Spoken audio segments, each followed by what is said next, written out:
जनतेसाठी कुणाशी भेटणारा आपला चॅनल सत्यमुख।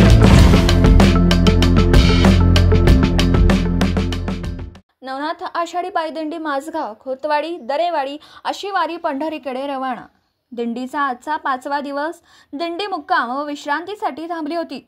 त्यावेळी आमचा प्रतिनिधी अनिल जाधव यांच्याशी वारकऱ्यांनी संवाद साधला। त्यावेळी तिने सांगितलं, आजचा दिंडीचा 5वा दिवस, आणखी 5 दिवस लागेल पंढरीला जायला। बोला बोला विठ्ठल, जय जय विठ्ठल, विठ्ठल विठ्ठल विठ्ठल, रखुमाई विठ्ठल, बोला रुक्माई विठ्ठल अशी विठ्ठलाची अभंग म्हणत पायी दिंडी वारकरी पंढरीकडे रवाना। सत्यमुख प्रतिनिधी अनिल जाधव, माझगाव, तालुका पन्हाळा। रामकृष्ण हरी माऊली। रामकृष्ण हरी माऊली। कोणत्या गावची दिंडी? दरेवाडी। हां, किती दिवस झाले निघलाय बाहेर? 5 दिवस झाले। आजचा 5वा दिवस। आजचा 5वा दिवस। आज मुक्काम कुठं असणार? शिरडून पंपाजवळ। हां हां हां, मग आसोळ गावची म्हणजे दिंडी काही? हां, दरेवाडी। मग यामध्ये कोणत्या कोणत्या गावची म्हणजे लोक सहभागी होतात?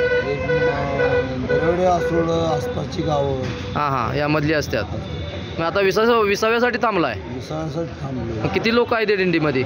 250-300। 250-300। मग आता इथून पुढे किती दिवस लागतात दिंडीमध्ये म्हणजे पंढरपुरामध्ये जायला? अजून 5 दिवस। 5 दिवस। मग यामध्ये लेडीज वर्ग जास्त आहे कसं आहे, म्हणजे जेंट्स वर्ग लोक जास्त आहेत? तसं दोन्ही निम्म आहेत। हां, म्हणजे 250 मध्ये दोघं आहेत, म्हणजे निम्मे आहेत। हां, बाकी मग त्रास काय दिंडीमध्ये चालताना काय? चालताना काय नाही, चालताना बघा देवाचं नाव घेतलं की पुढं आम्हाला चालूसच वाटते। असं आहे। मागली काय आठवण येते काय? मागली काय आठवण नाही काय। मग शेतातले वगैरे काय मागं पडले वगैरे काय? हां, नाही, मागली काय आठवण येत नाही। मागली काय आठवण येत नाही। मग तुम्हाला काय घरी जावं वाटते का इकडेच जावं वाटते? अहो, पुढे देवाकडे जावं असं वाटतं। हां हां मागं कसं यूज होतं। हां हां, बाकी मग एकंदरीत ठीक आहे। चालते। रामकृष्ण हरी माऊली। जनतेसाठी कुणाशीही भेटणारा आपला सत्यमुख। लाईक करा, शेअर करा आणि बेल आयकॉन ऑन करा। मित्रांनो, विसरू नका।